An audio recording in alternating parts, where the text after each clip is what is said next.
আজকে কথা বলবো নিমাই ভট্টাচার্যর লেখা বারোয়ারি বাসা নিয়ে। ওনার লেখা মেম সাহেব হয়তো অনেকেই পড়েছেন। আমি ওনার লেখা প্রথম এই বইটা পড়লাম।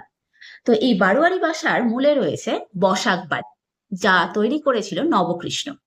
নবকৃষ্ণ তার ব্যবসায় এতটাই বৃদ্ধি করেছিল যে সেই সময় মানে ব্রিটিশ আমলে, তখন ব্রিটিশদের শাসন চলছে, সেই সময় সে তার ব্যবসায় উন্নতি করে আহেরিটোলায় 3 তলা একটা পাকা বাড়ি তৈরি করে, যাকে প্রায় দালান বলা চলে। তো সেই আহ বাসায় বা সেই বাড়িতে প্রচুর ঘর ছিল, যদিও তিনি একটা তলা ব্যবহার করতেন ব্যবসার কাজে, কোনোটাই হয়তো থাকতেন এরকম। কিন্তু এই বসাক বাড়ি, আহরিটোলার বসাক বাড়ি ধীরে ধীরে একসময় বারোয়ারি বাসায় পরিণত হয়। একসময় বিভিন্ন জায়গা থেকে বিভিন্ন পেশার লোক, বিভিন্ন ধরনের লোক এসে থাকতে শুরু করে। কিন্তু এর পেছনে রয়েছে একটা বড় ইতিহাস। নবকৃষ্ণ ব্যবসায় প্রচুর শ্রীবৃদ্ধি করেছিলেন এবং তার সঙ্গে সঙ্গে তিনি ছিলেন অত্যন্ত দানী এবং একজন খুব ভালো মনের মানুষ।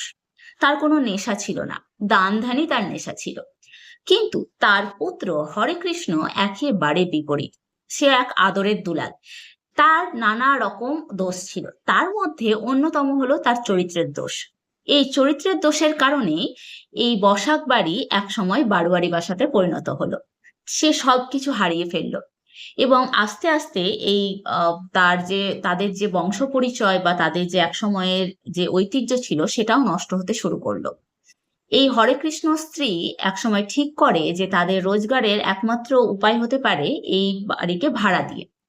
কিন্তু এই বাড়ি ভাড়া দেওয়ার পরেও নানা রকম অসুবিধা, নানা রকম সমস্যা হতে থাকে। এক সময় এই বাড়ির উত্তরাধিকার কেউ না থাকার সূত্রে পরবর্তীতে এই বাড়িতে ধীরে ধীরে বিভিন্ন মানুষ, বিভিন্ন জায়গা থেকে, বিভিন্ন পেশার মানুষ, বিভিন্ন জনের মানুষ, বিভিন্ন ধরনের মানুষ আসতে শুরু করে। এবার এই গল্পে রয়েছে, এই বইয়ে রয়েছে সেই দুটো ভাগ, মানে প্রথমটা হচ্ছে হরেকৃষ্ণ এবং নবকৃষ্ণর যে পার্টটা সেটা, এবং দ্বিতীয় অধ্যায়ে রয়েছে এই বসাক বাড়ি বারোয়ারি বাসাতে পরিণত হওয়ার পরে সেখানে যারা রয়েছে তাদের জীবন। আমার প্রথম ভাগটা প্রচন্ড ভালো লেগেছে, মানে খুব ভালো লেগেছে। আর দ্বিতীয় ভাগটা মোটামুটি লেগেছে। আমি বলবো যে বইটার বিষয়বস্তু শুনে যদি কারো পড়তে ইচ্ছে হয় তাহলে দেশ পাবলিশিং থেকে বইটা কিনতে পারেন। আর পড়ার পর অবশ্যই জানাবেন যে কেমন লাগলো। ধন্যবাদ।